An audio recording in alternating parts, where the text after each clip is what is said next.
Of course. Here is the rewritten story, expanded to meet your requirements while preserving the original narrative, tone, and key events. I still cannot believe I am putting this into words. For 3 long years, I have kept this experience locked inside, a secret so profound and unbelievable that sharing it felt like an act of madness.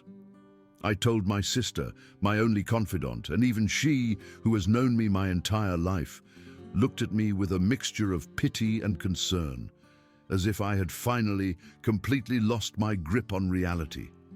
But after stumbling upon countless accounts online, stories from people all over the world who have had their own encounters with these creatures, I decided it was finally time. Time to add my voice to the chorus. Time to put down in writing, once and for all, what happened to me in the raw, beautiful wilderness of the Cascade Mountains in the autumn of 2021. This is not some tale I heard around a campfire, embellished with each telling. This is not a story passed down from a friend who heard it from a cousin who knew a guy. This happened to me. And I think about that creature, about those weeks, every single day of my life. What I'm about to tell you will seem impossible, a flight of fancy, but I swear on the memory of my mother and everything I hold sacred that every word is true. I have been hiking the Cascade Mountains since I was a little girl. They are in my blood, a part of my soul. My family had this remote cabin tucked away deep in the north. Cascades, a solid 10 miles from the nearest trailhead, nestled in a pocket of old-growth wilderness where few people ever ventured. It was nothing fancy, just a simple A-frame structure with 4 walls, a sleeping loft, and a pot-bellied wood stove that my grandmother, a woman as tough and resilient as the mountains themselves, had built with her own hands back in the 70s. Back when you could still do that kind of thing without drowning in endless bureaucracy and permits. My mother used to take me up there when I was young, her hand in mine as we walked the faint trail. She taught me how to read the forest, how to identify the tracks of deer and coyote, how to find edible plants like miner's lettuce and wild huckleberries. She taught me to respect the wilderness, to understand that we were merely guests in a world far more ancient and powerful than ourselves. After my mother passed away 5 years ago, the cabin became my sanctuary. I kept up the tradition, hiking up there alone at least once a month, sometimes more often when the relentless noise and pressure of city life became too overwhelming. The solitude up there was a balm, something I could not find anywhere else. No cell phone signal to tether me to the digital world, no internet connection, no background hum of traffic and sirens and the ceaseless chatter of humanity. Just me, the mountains, and the quiet space of my own thoughts, surrounded by ancient, silent trees and the elemental sounds of water rushing over rocks and birds calling to each other across the vast, green expanse. That September afternoon started like any other hike I had done countless times before. I parked my truck at the trailhead around 1 in the afternoon, the sun bright in a cloudless cobalt sky. The air was crisp and cool, perfect for hiking, warm enough to be comfortable in a light jacket, but cool enough to keep from sweating too much on the climbs. I figured I had plenty of daylight left to reach the cabin well before darkness fell.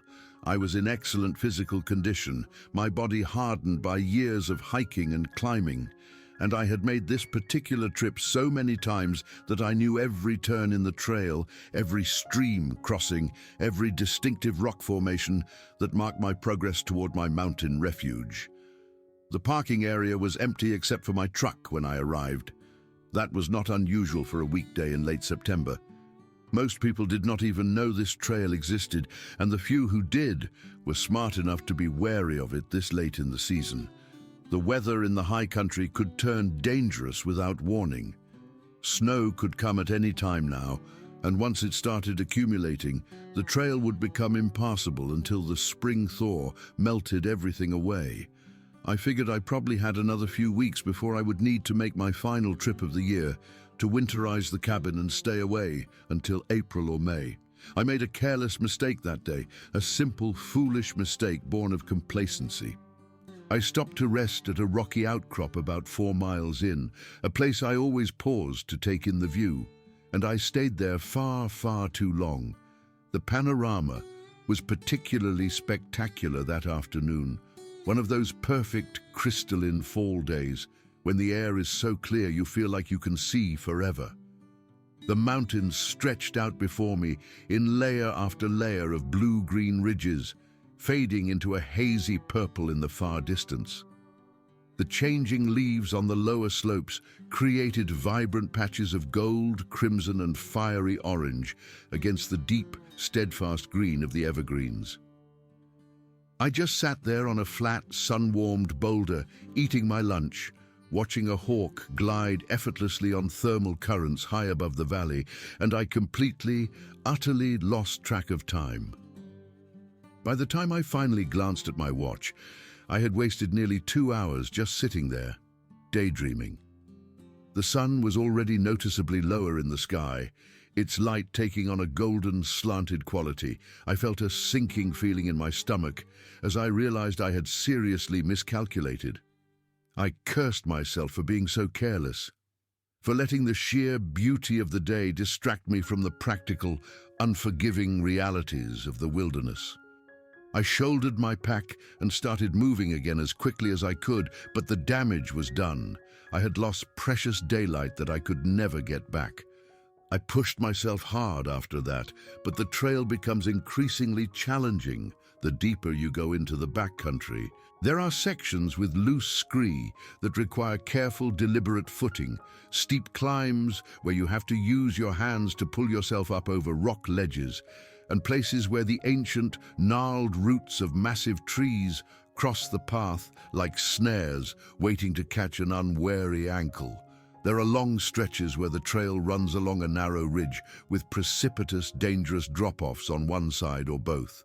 You simply cannot rush through terrain like that unless you want to end up injured and alone with no way to call for help. I was making reasonable progress, pushing myself harder than I normally would, but the sun was sinking faster than I had hoped. By 6 in the evening, the light was already growing dim beneath the dense tree canopy. The forest gets dark with surprising speed up there, the massive old-growth conifers blocking out what little sunlight remains at the end of the day. Long, distorted shadows were stretching across the trail like dark, skeletal fingers reaching for me. I was still at least 2 hours from the cabin, probably more now that I would have to navigate in low light. That was when I had to accept the cold, hard reality. I was not going to make it to the cabin before full darkness. Hiking these trails at night is simply asking for serious, life-altering trouble. There are too many routes to trip over, too many unseen drop-offs, too many ways to get badly hurt with nobody around to find you or help you. I had done it once before, years ago, out of pure necessity, using my headlamp to pick my way along the trail, inch by agonizing inch. I had promised myself I would never do it again. Every shadow had looked like a threat. Every snap of a twig had made me jump. It had taken me 6 hours to cover ground that should have taken 2. Never again. So I started looking for a decent spot to set up my tent for the night. I always carried full camping gear, even on these cabin trips, a basic wilderness safety rule my mother had drilled into me since childhood. The area I was in was not ideal for camping. The ground was uneven and rocky, covered in thick layers of pine needles and decomposing vegetation. I needed something relatively flat, far enough from the trail that I would not be visible to anyone passing by, unlikely as that was, but not so far that I would get disoriented trying to find my way back in the morning. I was scanning the forest on both sides of the trail, my eyes searching for a small clearing or a spot where the ground leveled out enough to accommodate my small tent. My pack was starting to feel heavy on my shoulders after hours of hiking, and a deep, bone-weary exhaustion was beginning to set in from pushing myself too hard. All I wanted was to find a suitable spot, set up camp, eat something hot, and crawl into my sleeping bag. That was when I heard it for the first time. At first, I thought it was just the wind moving through the high branches, that low, moaning sound that the ancient trees sometimes make when a strong breeze passes through. Or maybe some kind of bird I did not recognize, though most birds had gone quiet by that hour as they settled in for the night. But then the sound came again, louder this time, clearer, and I stopped dead in my tracks. My hand went instinctively to the handle of the large knife on my belt, my fingers wrapping around the familiar worn leather. It was a scream, but unlike any scream I had ever heard in my life.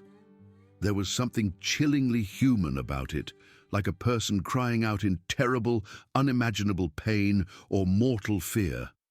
But there was something else woven into that sound, something wild and animalistic, a primal quality that made the hair on my arms stand on end and sent a wave of ice-cold dread running down my spine. The sound echoed through the silent forest, bouncing off trees and unseen rock faces. And then it faded into an unnerving silence. I stood there completely frozen, my heavy pack still on my back, barely breathing as I strained to listen. My heart was hammering against my ribs like a trapped bird. For a long moment, there was nothing but the usual sounds of the forest at dusk, birds settling into their roosts with a final few chirps, leaves rustling in the light breeze, the distant soothing murmur of water from a creek I had crossed maybe half a mile back. Then the scream came again, and this time I could tell it was coming from somewhere off the trail to my right, down the steep, wooded slope from where I stood. Maybe a quarter of a mile away, maybe less. Distance is notoriously difficult to judge in mountains like these. Sound bounces in strange, deceptive ways, echoing off rock faces, getting absorbed and muffled by the dense vegetation. But it was definitely to my right, somewhere down in the thick, dark forest below the trail. Every instinct I had developed over years of wilderness experience screamed at me to ignore it and keep moving. I had grown up hearing the local stories about these woods, tales passed down through generations of people who had lived their whole lives in the shadow of these mountains. Stories about things that dwelled up in the high country, things that made sounds designed to lure unsuspecting people off the safe, established paths. Things that looked almost human from a distance, but were something else entirely. My grandmother used to tell these tales on long winter evenings when I was young, sitting by the crackling fire in that very same cabin I was now trying to reach. She would say, her voice low and serious, that if you ever heard something strange in these mountains, you turned around and walked the other way without a moment's hesitation. No investigating, no curiosity, no exceptions. You just left. I had always assumed those stories were just folklore, cautionary tales meant to keep children from wandering off and getting lost in the vast, unforgiving wilderness. But standing there in the growing darkness, hearing that terrible, unearthly sound, those old stories did not feel like myths anymore. They felt like urgent, life-saving warnings that I should take very, very seriously. But I had also heard plenty of true stories about lost hikers, real, tragic accounts from search and rescue teams about people who had gotten turned around, who had slipped and fallen and broken bones, who had been trapped by sudden, violent weather changes, who had needed help desperately and had not gotten it in time. This was prime black bear territory, and if someone had stumbled into a den or gotten injured somehow, they might need immediate help. Cell phone reception up here was completely non-existent. I had checked my phone out of pure habit when I stopped for lunch and had seen the familiar no signal indicator staring back at me. If someone was in serious trouble out there in the forest, I might be their only chance. There might not be another person on these trails for days or even a week. I stood there debating with myself for what felt like an eternity, time stretching and warping in the tension of the moment. The rational, self-preservationist part of my brain was frantically listing all the reasons to stay on the trail, set up camp, mind my own business, and avoid taking stupid, unnecessary risks. But the other part of me, the part that could not live with the possibility of walking away from someone who might be dying alone in the wilderness, was louder. What if it was a child who had gotten separated from their family? What if it was another solo hiker like me who had made a mistake and gotten seriously injured? I knew these mountains. I knew how terrifyingly fast a situation could go from merely inconvenient to life-threatening when you were alone and night was falling. I adjusted my pack, pulled out my powerful flashlight even though it was not quite dark yet, and with a deep breath that did nothing to calm my racing heart, I headed off the trail toward where I had heard the screaming. My other hand stayed firmly on my knife, just in case. The terrain off the established trail was rough going. Within 50 feet, I was pushing through thick, tangled undergrowth, the broad leaves of salal and thorny huckleberry bushes grabbing at my clothes and pack. I had to step over massive, moss-covered fallen logs and duck under low-hanging branches that threatened to knock my hat off my head. The ground was treacherous, full of hidden holes and loose rocks concealed beneath layers of dead vegetation. I moved slowly, deliberately, trying to be quiet, listening for any more sounds that might guide me. Part of me was desperately hoping I would not hear anything else, that whatever had made that noise had moved on, or that I had misjudged how close it was. That I could, with a clear conscience, turn around, find the trail again, and forget this whole unnerving detour. But I kept going, picking my way through the darkening forest, checking over my shoulder every few steps to make sure I could still see the faint line of the trail behind me.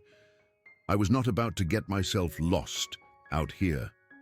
I marked my path mentally, noting distinctive trees and unusual rock formations that I could use to navigate my way back. The forest was incredibly dense in this area, ancient old growth that had never seen a logging operation.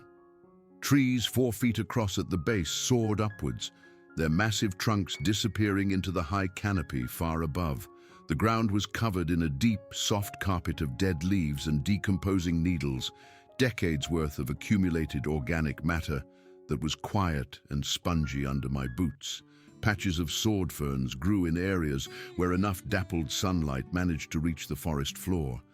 Everything smelled of rich earth and damp decay and new, vibrant growth, all mixed together in that particular sacred aroma that only exists in ancient forests. After maybe 10 minutes of careful, cautious walking, I heard the sound again. Much closer now. It was definitely ahead of me, coming from somewhere down the slope. The scream was weaker this time, more like a pained, guttural moan than a proper scream. And that was what convinced me that something was genuinely terribly wrong. That was not a sound designed to lure anything. That was the sound of something in real, profound pain, something suffering, something that desperately needed help. My chest tightened with a complex mixture of fear and urgency.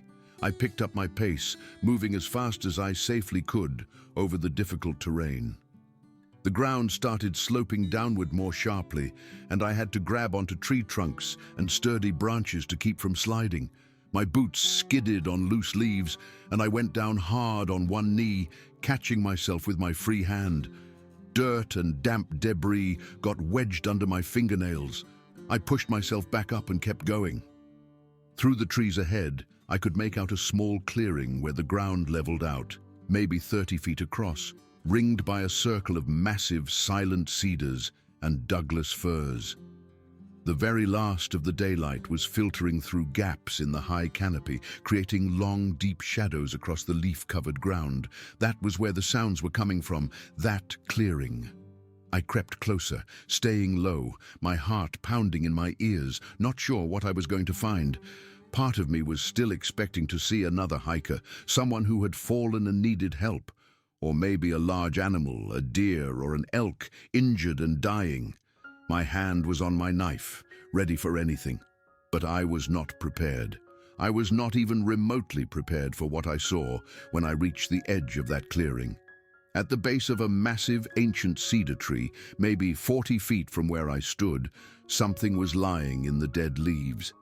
My first fleeting thought was that it was a person wearing dark, heavy clothing, maybe a fur coat of some kind. But as my eyes adjusted to the dim light and I took a hesitant step closer, I realized it was not a person at all. At least, not exactly.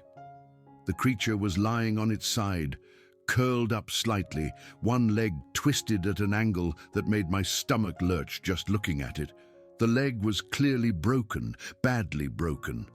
I could see that even from where I stood. The lower part of the leg, below what would be the knee, was bent at an angle that bone should never, ever make. The kind of unnatural angle that spoke of severe, catastrophic trauma. There was visible, significant swelling even under the thick covering of dark matted hair that covered the creature's entire body. Its chest was rising and falling in shallow, rapid breaths, the kind of frantic breathing that comes with serious pain and shock. As I watched, frozen in place, the creature let out another one of those terrible, heart-wrenching moaning sounds. Quieter now, weaker, as if it were running out of strength. I have never been so profoundly confused in my entire life. My brain was struggling, failing to process what I was seeing, trying to force it into some familiar category that made sense. The creature looked young, perhaps the size of a full-grown woman, but with proportions that were all wrong for a human. Its arms were longer than they should be, the hands easily reaching past where the knees would be. Its shoulders were impossibly broad, hinting at immense physical strength. And its body was covered in thick, dark, reddish-brown hair that was matted with dirt, leaves, and what looked like dried blood. The hair was thick and shaggy, longer in some places than others. The creature's face was turned away from me, but I could see enough to know that this was not someone in a costume. The hair was growing directly out of skin that looked weathered and tough, darker than human skin, with a leathery, resilient quality to it. The hands, curled protectively against the creature's chest, had long, powerful fingers and thick, dark nails that were more like claws than fingernails. But the overall shape was wrong for any animal I knew. The hands were too much like human hands, just bigger and stronger looking. I could see the creature's back moving with each labored breath. I could see the muscles shifting under the hair. I could see the ribs expanding and contracting. This was a living, breathing being, hurting and maybe even dying right in front of me. My mind raced through everything I knew, every story I had ever heard.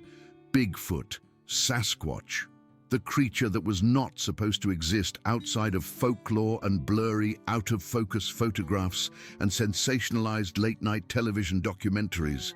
But here one was, lying maybe 20 feet from me, real and solid and seriously injured. I stood there for what felt like an eternity, but was probably only a minute or two, just staring, my mind reeling. A powerful, primal part of me wanted to run. Everything I had ever learned about wilderness safety said to keep your distance from injured animals, especially large, unfamiliar ones. A wounded animal is dangerous and unpredictable. It could lash out even at someone trying to help, could be carrying diseases, could see any approach as a threat and attack with its last ounce of strength. But this was not just an animal. The creature had hands like a person. Its face, even in profile, looked more human than ape.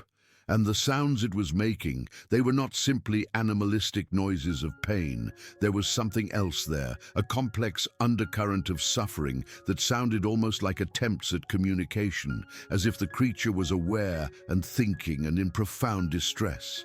I looked up at the massive cedar tree the creature was lying beneath. High above, maybe 40 feet up, I could see a cluster of broken branches, fresh breaks that had not started to brown yet. The pale inner wood stark and white against the darker bark. Some of the branches were hanging at odd angles, partially torn away from the trunk.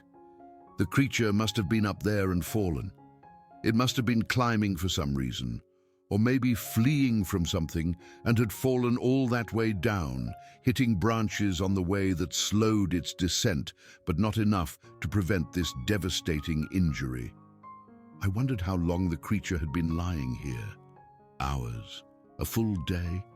It looked weak, exhausted. The matted hair, the shallow, rapid breathing, the way it barely moved, except to make those small, weak sounds of pain. This creature needed help, and soon, or it was not going to survive. I took a single, deliberate step closer. The dry leaves crunched loudly under my boot in the profound quiet of the clearing. The creature's entire body tensed immediately. It knew I was there. It had probably known the whole time, had been lying there helpless, listening to me approach, unable to do anything to defend itself. Slowly, deliberately, the creature turned its head toward me, and I saw its face for the first time. The features were broad, flatter than a human face, but not quite like an ape either. It was something in between, or perhaps something else entirely, unique unto itself. The nose was wide, the nostrils large, flaring with each labored breath. The mouth was partially hidden by hair, but I could see the distinct shape of lips.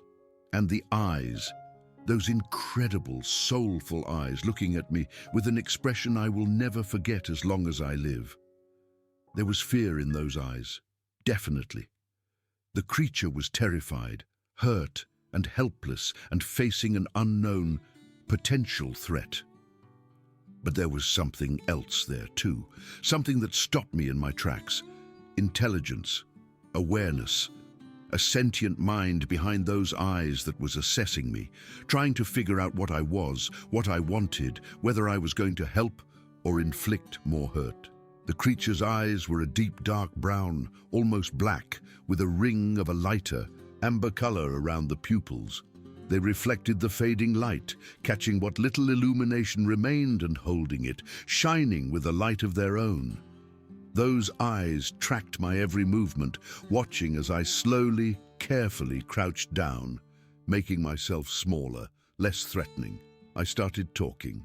I do not even remember exactly what I said at first.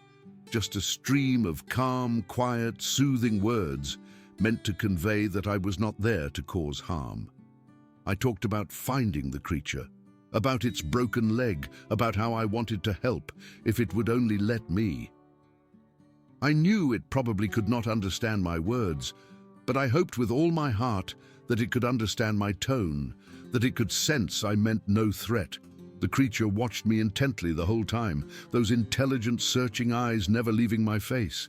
Its breathing was still fast and shallow, its body still tense with pain and fear, but it did not try to move away. It could not have moved far anyway, not with that leg, but it did not even try. Perhaps it had accepted that it was helpless, or perhaps, just perhaps, it was deciding to trust me. I inched closer, moving with painstaking slowness, telegraphing every movement so the creature could see exactly what I was doing. When I was about 5 feet away, I stopped and sat down in the leaves, putting myself at the creature's level. The ground was cold and damp, the moisture from the leaves soaking through my pants, but I barely noticed. I was too focused on the creature, too aware of the profound strangeness and immense importance of this moment. The creature's injured leg was stretched out in front of it at that terrible, unnatural angle. The skin under the hair looked discolored, a deep, angry purple and red, the telltale colors of serious bruising and internal bleeding. It must have hit the ground with incredible force when it fell. It must have landed on that leg wrong, and the force of the impact from that height had simply snapped the bone clean in two. I could see it had other injuries as well. Long, deep scratches across its arms and chest were visible where the hair was thinner. They looked like marks from being dragged across rough bark, probably from hitting the branches on the way down. One of its hands was scraped raw, bleeding slightly, the thick, tough skin broken and seeping. The knuckles were torn up. But the leg was the main, life-threatening problem. Everything else would likely heal on its own given time. But if that leg did not get set and splinted properly, if a serious infection set in, The creature was not going to make it. It would die out here alone and in agony, and no one would ever know. I carefully pulled my first aid kit out of my pack and opened it on the ground where the creature could see. I wanted it to watch me, to see what I was doing. I pulled out items one by one. Rolls of bandages, antiseptic wipes, elastic wraps, medical tape, sterile gauze pads. I laid everything out neatly on the ground between us, a deliberate display to show the creature my intentions.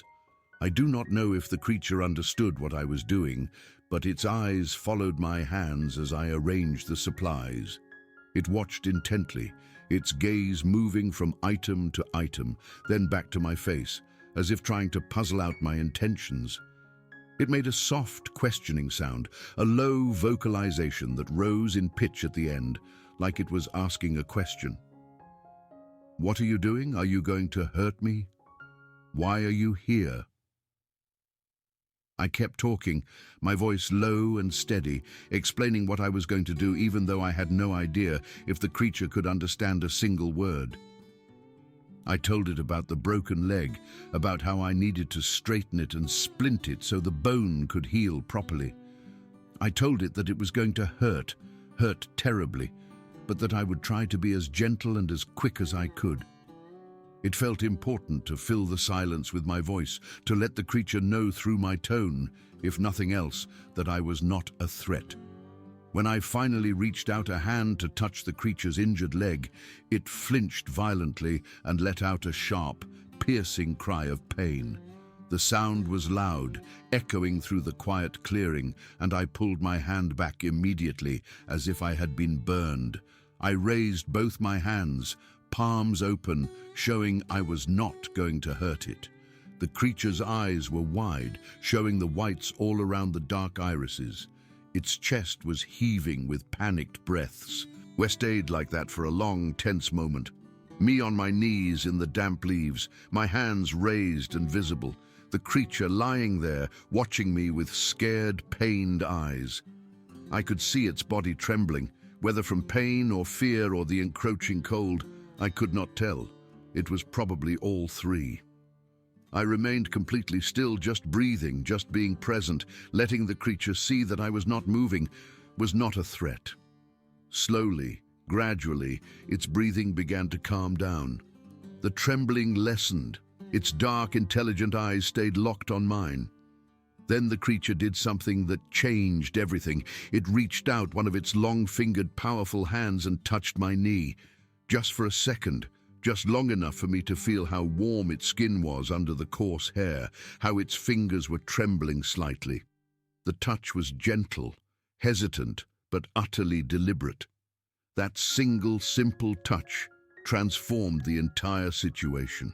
It was not an animal gesture. It was the creature giving me permission, telling me it understood on some level that I was trying to help. It was communication. It was an act of profound, astonishing trust. I looked at the creature's face, really looked at it for the first time, without the filter of shock and fear. The features were broad, the nose flat, the brow heavy. The mouth, framed by hair, was full and almost human-like. And the eyes, those incredible eyes, were watching me with an expression I could only describe as hopeful. The sun was almost completely gone by then, just a faint orange and purple glow visible through the trees to the west. The clearing was falling into deep shadow, and the temperature was dropping fast, the way it always does in the mountains once the sun goes down. I pulled out my headlamp, strapped it on, and propped my flashlight on a rock, angling its powerful beam to illuminate the creature's injured leg. The bright white light cut through the growing darkness, creating harsh, stark shadows. Then I got to work. I have wilderness first aid training, having taken several courses over the years. It is mostly basic stuff: how to treat cuts and burns, how to recognize and treat shock, how to deal with broken bones in the field until proper medical help can be reached. But I had never actually set a broken bone for real. I had practiced on training dummies, read about it in manuals, watched instructional videos online. But this was different. This was real, and the creature was watching me with those eyes that seemed to understand exactly what was coming. First, I needed to straighten the leg. I had to get the bone back into alignment so it could have a chance to heal properly. I knew this was going to cause an almost unbearable amount of pain. I positioned myself at the creature's feet, my boots planted firmly in the leaves for leverage, and I wrapped my hands around the injured leg just below the gruesome break. The creature's skin under the hair was warm, warmer than I had expected. The hair was coarse and thick under my palms. I looked at the creature's face. It was gripping the ground with its good hand, those thick, powerful fingers digging into the dirt and leaves. Its claws, and they were definitely claws, left deep, parallel gouges in the earth. Its jaw was clenched so tightly that the muscles in its neck stood out like cords. I counted to 3 in my head, took a deep, steadying breath, and pulled. The creature screamed. That same terrible human-animal sound I had heard earlier, but 100 times louder now, raw and immediate, right in front of me. It thrashed with its upper body, its free hand slapping at the ground, at the trunk of the cedar tree. But it did not try to kick me with its good leg. It did not try to pull away. It let me do what I needed to do. I felt the broken ends of the bones grind together through my hands, and I nearly vomited. The sensation was horrific, grating and viscerally wrong in every way, but I kept pulling, kept straightening, adjusting my grip when my hands started to slip on the coarse hair. Sweat was running down my face, stinging my eyes, despite the cold night air. The creature's screaming had died down to harsh, panting gasps for air. It took maybe 30 seconds, but it felt like hours. Finally, the leg looked more or less right, straight instead of bent at that terrible, sickening angle. The bones were presumably lined up. I had no way to know for certain without an X-ray. Of course, but it was the best I could do under the circumstances.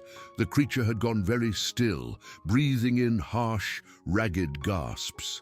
Its eyes were half closed, its body limp.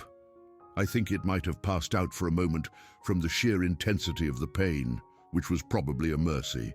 I worked as fast as I could, pulling out everything in my pack that could possibly serve as a splint. I ended up using my metal tent stakes, the heavy-duty kind designed to hold in rocky soil. They were straight and rigid, about a foot long.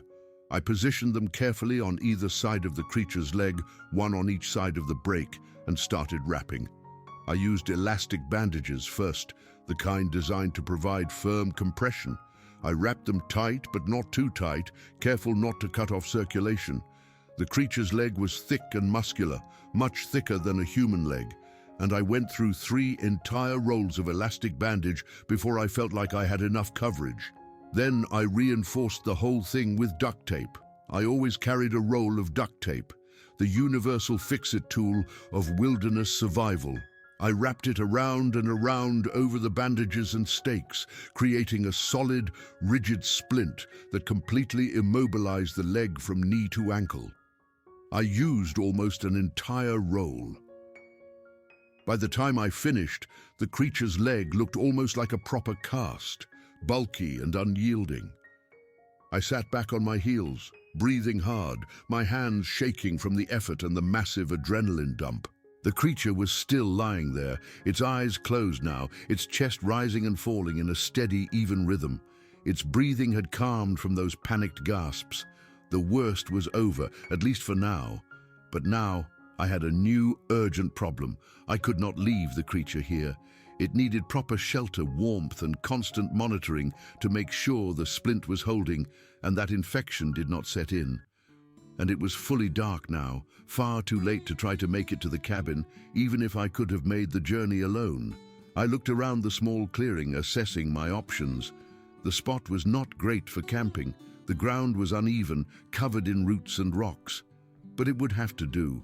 I could not move the creature far, not with that leg.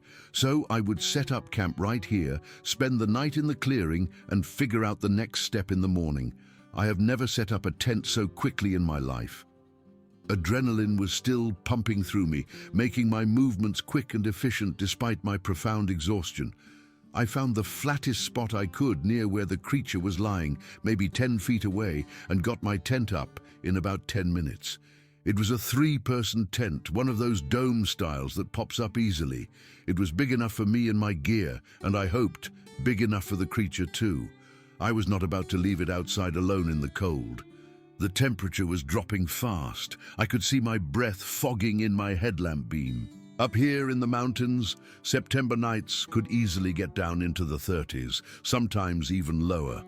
The creature might have a heavy coat of hair, but it was injured, weak, and probably going into shock. It needed warmth. The hard part was going to be moving the creature. It was still unconscious, or nearly so, which made things easier in some ways and harder in others. Easier because it was not in pain, was not going to feel me moving it around. Harder because it was complete, awkward dead weight. I positioned myself behind the creature and grabbed it under its arms. Its body was solid, incredibly dense with muscle. I started dragging, pulling it backward across the leaves toward the tent. It was heavy, maybe 180 pounds, maybe more. Every foot I moved, it was a struggle.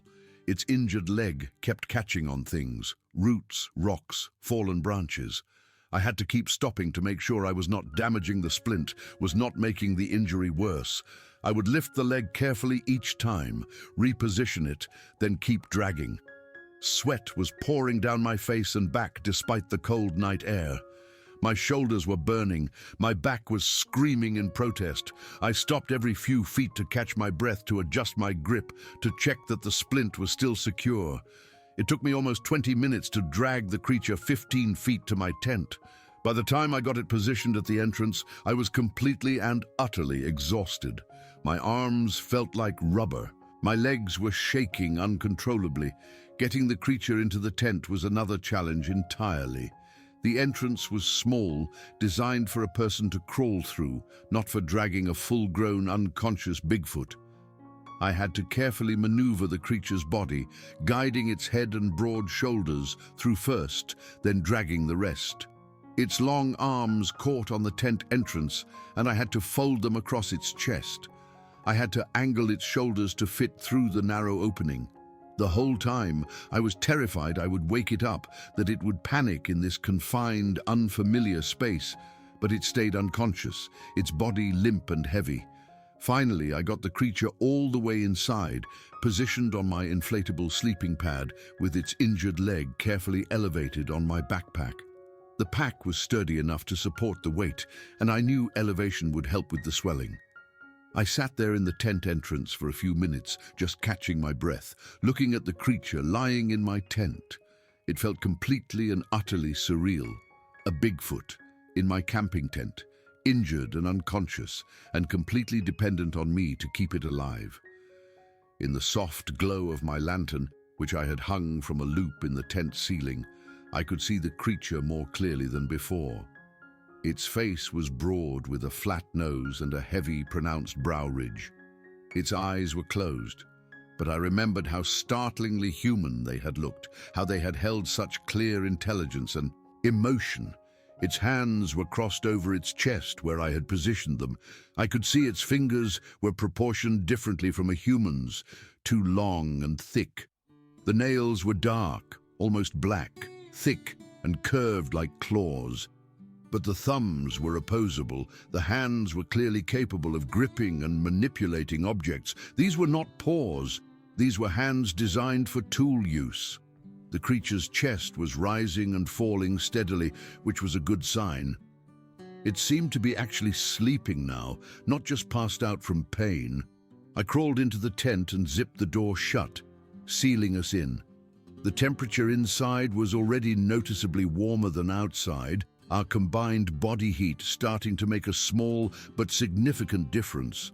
I laid out my sleeping bag next to the creature, unzipping it completely so it could work as a blanket to cover us both.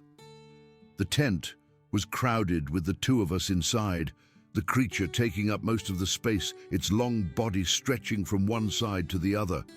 I had maybe 2 feet of floor space for myself. The smell was strong. That earthy, wild forest smell, concentrated in the small enclosed space, mixed with something else, something musky and unfamiliar, but I was not about to leave the creature alone. If its condition changed, if it started going into shock or developing an infection, I needed to be right there. I did a quick check of the creature's injuries. The splint looked good, still tight and straight. I pressed gently on its leg above and below the break, checking for any unusual warmth or excessive swelling. Everything seemed stable. Its other wounds were all superficial, nothing that needed immediate attention. The scratches on its arms and chest were already starting to scab over. The raw patches on its hand looked painful, but not infected. After some searching, I found the creature's pulse at its wrist. It was fast, but strong. I counted the beats for 30 seconds and did the math. About 120 beats per minute. Fast, but understandable given the injury and stress. Its skin was warm to the touch, but not feverish. All things considered, the creature seemed remarkably stable. I ate a quick dinner, just some trail mix and beef jerky that I chewed mechanically. I was not really hungry, but I knew I needed the calories. I drank some water, offered some to the creature even though it did not respond, and then I lay down in my sleeping bag. I turned off the lantern to save the batteries and tried to sleep. Sleeping next to a Bigfoot is not something I had ever imagined I would do. And let me tell you, it was one of the strangest, most unnerving nights of my life. Every time I started to drift off, I would hear the creature shift or make a soft sound in its sleep. And I would jolt awake, my hand reaching for my flashlight to check on it.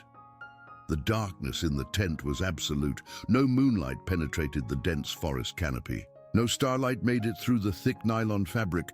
When the flashlight was off, I could not see my hand in front of my face. I could only hear the creature breathing beside me, deep and steady, the sound of the wind in the trees outside, the rustle of small animals moving through the underbrush, the occasional creak of branches swaying in the breeze. The first time the creature woke up was around midnight.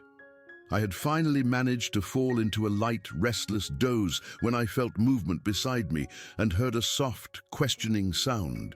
I grabbed my flashlight and flicked it on to find the creature watching me. Its eyes reflected the light, two bright amber points in the darkness. It did not seem frightened anymore, just confused maybe, trying to figure out where it was, what had happened, why there was a human lying next to it in this strange, enclosed space. I talked to it softly, keeping my voice low and calm. I told it where we were, that I had found it injured and was trying to help, that it was safe. I do not know how much of it the creature understood, but it seemed to respond to my tone. Its body relaxed, its eyes grew heavy. After a few minutes, it closed them again and went back to sleep.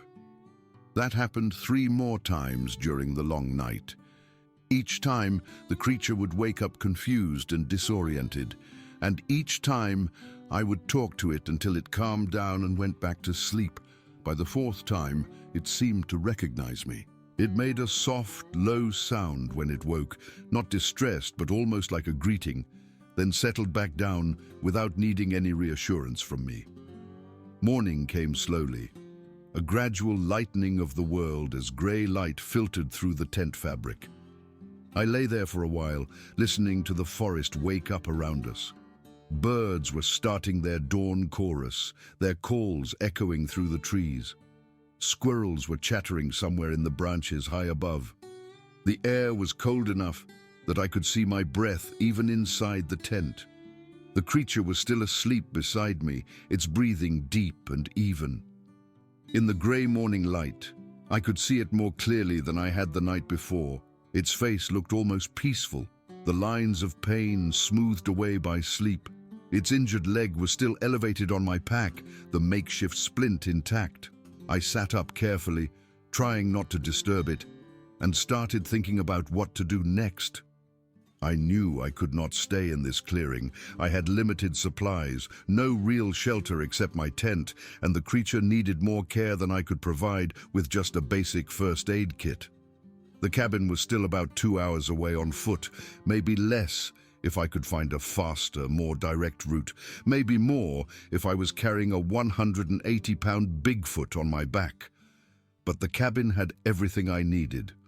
A real bed where the creature could rest comfortably, a wood stove for warmth, a much more extensive box of medical supplies that I kept stocked there, food, clean water from the well, solid shelter from whatever weather might be coming. If I could just get the creature there, I could provide real care. I could give it a genuine chance to heal. The alternative was staying here in the clearing, rationing my limited supplies and hoping for the best.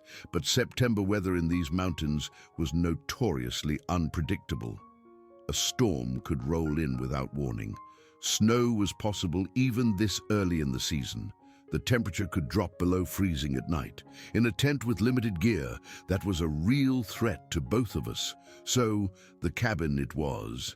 But that meant moving the creature again, and this time it would be conscious for the journey. I crawled out of the tent and stretched, my muscles protesting after the cramped cold night. I found a spot to relieve myself, then came back and started organizing my gear. The creature was awake when I returned, sitting up as much as it could in the confined space, watching the tent entrance with those intelligent, curious eyes. I sat down in front of it and tried to explain what we needed to do. I pointed at its injured leg, then at the tent, then off in the direction where I knew the cabin was. I made walking gestures with my fingers. I pointed at myself, then at the creature, then at the direction of the cabin again. I was trying to communicate that we needed to go somewhere and that I was going to help it get there. I had no idea if the creature understood any of it, but it watched my every move intently. Its eyes followed my gestures, its head tilted slightly as if it were trying to puzzle out my meaning. Then it looked off in the direction I had pointed, then back at me. It made a soft, low sound. Maybe questioning, maybe understanding. I decided to just start and see what happened. I began packing up the tent, and the creature watched as I pulled out the stakes, disconnected the poles, and folded up the fabric. Its eyes were filled with curiosity, tracking my every movement. Maybe it had never seen a tent before, had never seen human tools and equipment up close. When I needed to move the creature out of the tent, I gestured for it to come toward the opening. I mimed crawling, exaggerating the movement so it could see what I meant. The creature understood. It started dragging its body forward, using its powerful arms to pull itself across the sleeping pad. Its face contorted with pain as the movement jostled the broken leg. Its jaw clenched, the muscles in its neck standing out. But it kept going, kept pulling itself forward until it was outside the tent, sitting on the cold, damp leaves. I worked as fast as I could, packing everything up, stuffing the tent into its bag, and organizing my pack. The creature sat there watching me, one hand resting protectively on its splintered leg, breathing hard from the effort of moving. When everything was ready, I knelt down beside the creature. This was the critical moment. I pointed to my back, then at the creature, trying to indicate that I would carry it. The creature tilted its head, looking confused, its brow furrowed, creating deep lines across its forehead. I had to show it what I meant. I turned around, crouched down, and patted my shoulders. I made carrying gestures with my hands. I pointed at the creature again, then at my back. After a moment that felt like an eternity, I felt the creature's hands grip my shirt. Its fingers were long and incredibly strong, curling into the fabric. I stood up slowly, carefully, and the creature came with me. Its arms wrapped around my neck, its body pressed against my back. I got my arms under its knees, my left hand supporting the good leg, my right hand very, very carefully cradling the splintered leg. I made sure I was not putting any pressure on the brake. The creature was heavy, incredibly, astonishingly heavy. I felt the full weight settle onto me, and my knees nearly buckled, but I straightened, adjusted my stance, and found my balance. I could do this. 2 hours. I could carry the creature for 2 hours. I had to. I started walking. Those 2 hours were the longest, most physically grueling hours of my entire life. Every single step was a struggle against the crushing weight and the difficult terrain. The creature tried to help by holding on tight, its arms wrapped securely around my shoulders, its hands clasped in front of my chest. But the weight was immense. The creature must have weighed nearly 200 pounds, maybe more. It was like carrying another adult human, except this adult human was grievously injured and needed to be handled with extreme care. Within 10 minutes, my back was screaming. My legs were shaking with the strain. My shoulders felt like they were being pulled out of their sockets. I was breathing hard, my heart pounding in my ears, sweat soaking through my shirt despite the cold morning air. I had to stop every few minutes to rest. I would find a sturdy tree or a large rock, back up to it carefully, and let the creature slide down so it was sitting against it. The creature never complained, never made a sound except for small, sharp grunts of pain when I inevitably moved its leg wrong. It just watched me with those dark, knowing eyes, and I could see it was trying to understand why I was doing this, why I was helping, what I possibly wanted in return. About halfway there, maybe 40 minutes into the agonizing journey, I stumbled. My foot caught on a root hidden under the leaves, and I went down hard. I tried to twist as I fell so I would not land on the creature, tried desperately to protect its injured leg. We hit the ground in a tangle of limbs, my pack jabbing into my ribs, the creature's weight driving the air out of my lungs with a whoosh. The creature let out a sharp yelp as its injured leg struck the ground, a high-pitched sound of pure, unadulterated pain that made me feel sick with guilt. I scrambled up immediately, my own bumps and bruises completely forgotten. I checked the creature over, running my hands over the splint, looking for any signs that the fall had caused new damage. The splint had held. Nothing looked worse than before. But the creature was breathing hard and fast, hyperventilating from the shock and pain. I could see actual tears in its eyes, rolling down through the hair on its face, leaving dark, wet trails. I sat down next to it on the cold ground and waited for the pain to pass. I did not know what else to do. I put my hand on its arm, just maintaining contact, trying to provide some small measure of comfort. The creature's body was tense, trembling all over. After a few minutes, its breathing slowed. The trembling eased. The creature reached out and touched my arm briefly, just a single firm squeeze. I took it as a sign that it was ready to continue. I stood up, got myself positioned, and lifted the creature again. Its arms went around my neck. We kept moving. The trail to the cabin was not a real, maintained trail, just a faint path I had worn over years of use. It wound through thick forest, crossed a shallow, rocky stream at one point, and climbed over several slick, mossy rock outcrops. Normally, it was an easy, pleasant hike. Today, it felt like climbing a mountain with the weight of the world on my back. The stream crossing was particularly difficult. The water was only about 6 inches deep, running clear and cold over smooth, slippery rocks, but I had to be extraordinarily careful not to slip. The creature's weight threw off my balance completely. My boots sank into the muddy stream bed, cold water soaking through immediately. I took each step with excruciating slowness, testing each rock before putting my full weight down. The creature tensed as we crossed, its arms tightening around my neck. Maybe it was afraid of water, or maybe it was just afraid of falling again. We made it across without incident, and I kept going, water squishing in my boots with every miserable step. My calves were on fire. My lower back felt like someone was driving knives into it. My shoulders had gone numb, which I knew was probably not a good sign. But I kept going, one foot in front of the other, count to 100 steps, then rest, then another 100, then rest, breaking the impossible task down into small, manageable chunks. The creature started making soft sounds after a while. Not words, just vocalizations, low rumbles that I began to associate with contentment, or at least tolerance. Little huffs when I stumbled but caught myself. a higher, questioning sound, almost worried when I nearly dropped it during one rest stop. The creature was communicating, using a complex array of sounds to express what it was feeling and thinking. It was trying to connect with me in the only way it could. When the cabin finally came into view through the trees, I could have wept with relief. It was just a small, weathered structure sitting in a clearing maybe 50 feet across. One room with a covered porch, weathered wood siding, and a metal roof that gleamed in the morning sun. Moss grew on the north side. The windows were shuttered against the weather. It looked humble and a little abandoned, but to me, it looked like salvation.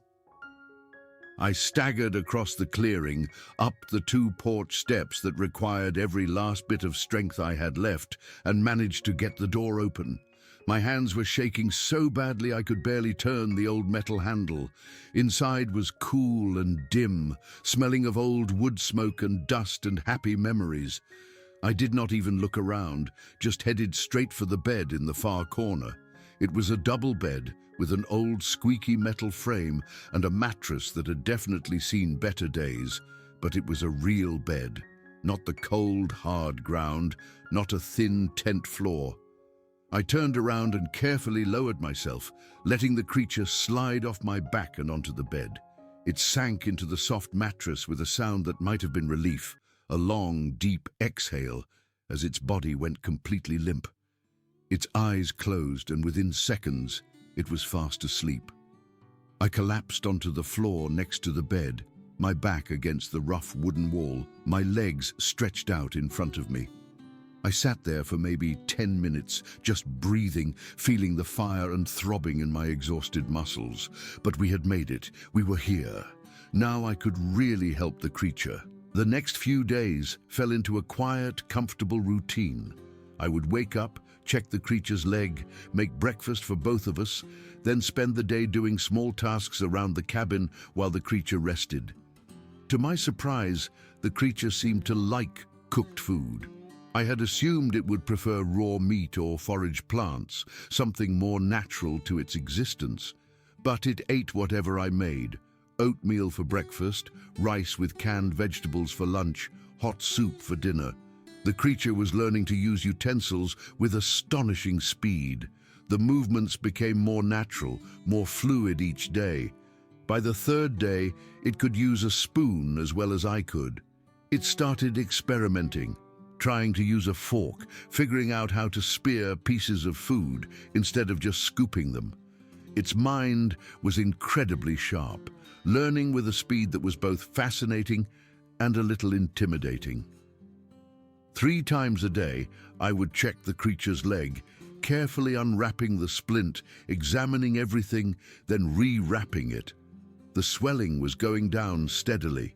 The bruising was changing colors, going from a dark, angry purple to lighter shades of purple, then to yellow and green, all signs of proper, healthy healing. The creature would watch this process with intense focus, and after a few days it started helping. It would hold its own leg steady while I worked, or hand me the roll of elastic bandage before I even asked for it. It was anticipating my needs, understanding the routine. On the 5th day, the creature tried to stand. I was at the stove making lunch, stirring a pot of rice, when I heard movement behind me. I turned to find the creature pushing itself up from the bed, using the wall for support. Its powerful arms were braced against the rough wood, the muscles in its shoulders and back straining with the effort. It got one foot under itself, the good leg, and was trying to put weight on it. The injured leg was held carefully off the ground, bent at the knee. I rushed over to help, getting under its arm to support its weight. The creature was determined, and together we got it standing. It stood there, leaning heavily on me and the wall, its head tilted back. I realized then that the creature was taller than me when standing upright, maybe 6.5 feet tall, maybe more. Its body was imposing, broad and powerful, even when weakened by its injury. We stood like that for maybe 30 seconds before its strength gave out. Its good leg started shaking, unable to support the weight any longer. I helped it back down to the bed, guided it to sit, then helped it lie back down. The creature lay there breathing hard, its chest heaving, but it looked pleased, satisfied. It had stood up. That was progress. That was one step closer to recovery. Over the next week, the creature and I developed something I can only describe as a friendship. We could not talk, not with words, but we communicated constantly. It would watch me throughout the day as I did small tasks around the cabin, fixing a loose board on the porch, organizing supplies, sweeping the floor, reading a book I had left there on my last visit. The creature seemed fascinated by the book. It would watch me turn the pages, would lean forward from the bed to look at the words. It was an old, dog-eared paperback mystery novel, nothing special, but the creature studied it like it was the most interesting thing in the world. One day, I held the book out to the creature, offering it. It looked at me, then at the book, then took it carefully in its large hands. Its touch was gentle, holding the book as if it were precious and fragile. It turned the pages slowly, looking at each one, tracing its long fingers over the lines of text, as if it were trying to understand what the strange black marks on the page meant. I started reading out loud after that. It just felt like the right thing to do. I would sit in the old rocking chair by the bed and read, and the creature would listen. Its eyes would close sometimes, but I could tell it was not sleeping. It was just listening to the sound of my voice, to the rhythm and cadence of the words, to the story unfolding in sounds it could not understand, but could somehow appreciate. By the second week, I had to make a supply run. I was completely out of food except for some rice and 1 can of beans. I explained to the creature using gestures and pointing that I had to leave for a while. I held up my fingers, showing 4 or 5, trying to communicate ours.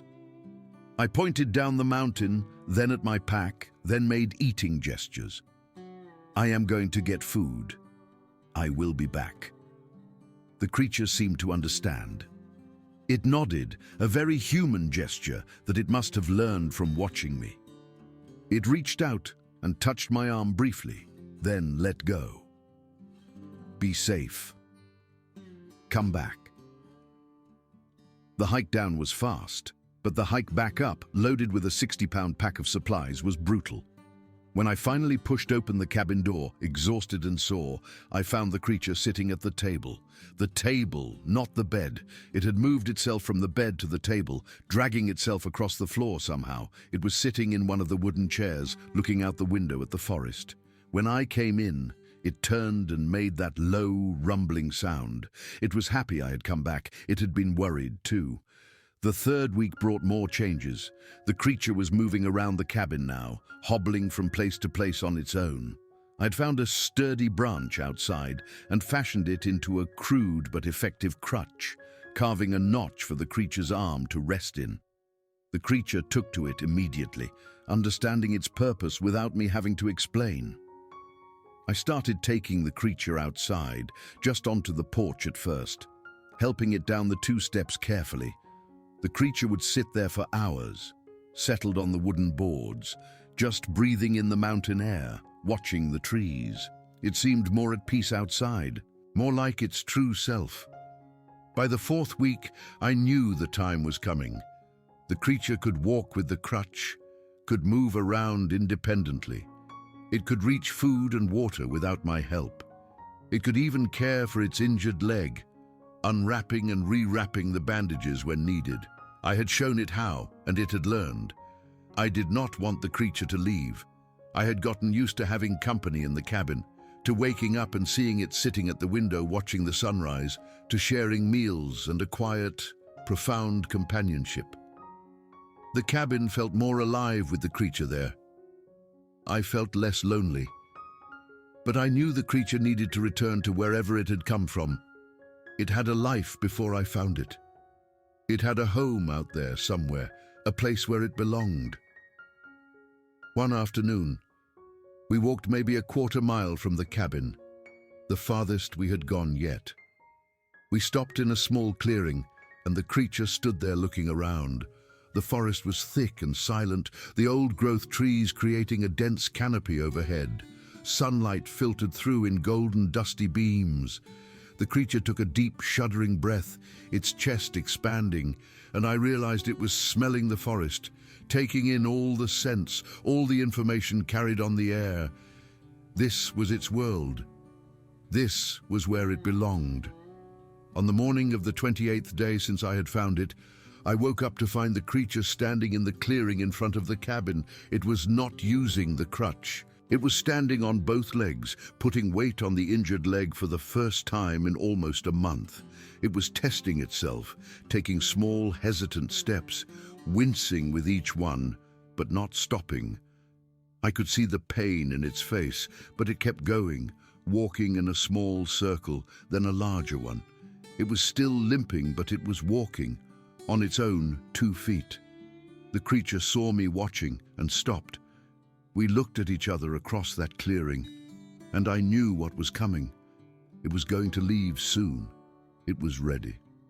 On the morning of day 33, I woke up knowing it was time. I just knew. The creature was sitting at the table, watching me with an intensity it had not shown before. I made breakfast, and we ate together one last time. When we were done, the creature stood up and walked to the door. No crutch. I followed it outside. We stood on the porch, looking out at the forest. The morning sun was filtering through the trees. Birds were singing. It was a beautiful day, a perfect day for a journey. The creature turned to me, and for a long moment, we just looked at each other. This was goodbye. We both knew it. Then the creature did something that made my throat tighten, made my eyes sting with tears I refused to let fall. It reached out and put its hand on my shoulder just as I had done to it so many times when it was hurt or scared. It squeezed gently, its grip firm but careful, and then it let go. It was goodbye. It was thank you. It was everything we could not say with words. The creature walked down the porch steps, across the clearing and into the trees. I watched until it disappeared into the forest, until it was just a shadow among shadows, and then gone completely. I stayed at the cabin for another 2 days, half hoping the creature would come back. A food pack I had left on the porch was gone when I woke up the second morning, taken sometime during the night. I took that as a sign that it was okay, that it was still nearby. It was almost 3 months after the creature left that I saw it again. I was hiking up to the cabin on a clear November morning. A light dusting of the season's first snow covered everything in a thin layer of white. About a mile from the cabin, I stopped to rest. I was admiring the view when I heard a rustling in the trees above me. I looked up, expecting to see a squirrel or a bird. The creature was sitting on a thick branch, maybe 20 feet up, its legs dangling on either side. It was bigger than I remembered, its coat thick and healthy. It looked powerful and completely at home. We stared at each other, and my heart was pounding so hard I could hear it in my ears. The creature made a sound, that low, familiar rumble that meant it was content. Then it did something that made me smile so wide my face hurt and made tears finally spill down my cheeks. The creature raised one hand, and it waved, not an animal gesture, a real wave, its hand moving side to side, the way a person waves to a friend, a gesture it had learned from me and remembered. I raised my hand and waved back. We stayed like that for a moment, acknowledging each other across the distance, across the gulf between our two worlds. Then the creature stood up on the branch, balanced for a second, and leaped to another tree, moving through the high canopy with a grace that took my breath away. It was gone in seconds. I have been back to the cabin many times since then. I do not see the creature every time, but sometimes I catch a glimpse, a shadow moving through the trees at dawn. Tracks in the mud that are too big to be human, too human to be anything else. Once, I found a pile of firewood stacked neatly on the porch, wood that I had not cut. I knew it was from the creature, returning the favor, helping me the way I had helped it. That is my story, my truth. There is a Bigfoot in the Cascade Mountains with a healed scar on its left leg. A Bigfoot who knows how to use a fork and who waves when it sees an old friend. And I am the woman who helped that Bigfoot survive. Sometimes when I am at the cabin, I set 2 plates at the table out of habit, just in case my friend decides to come in from the cold and share a meal. It never has, but I keep hoping.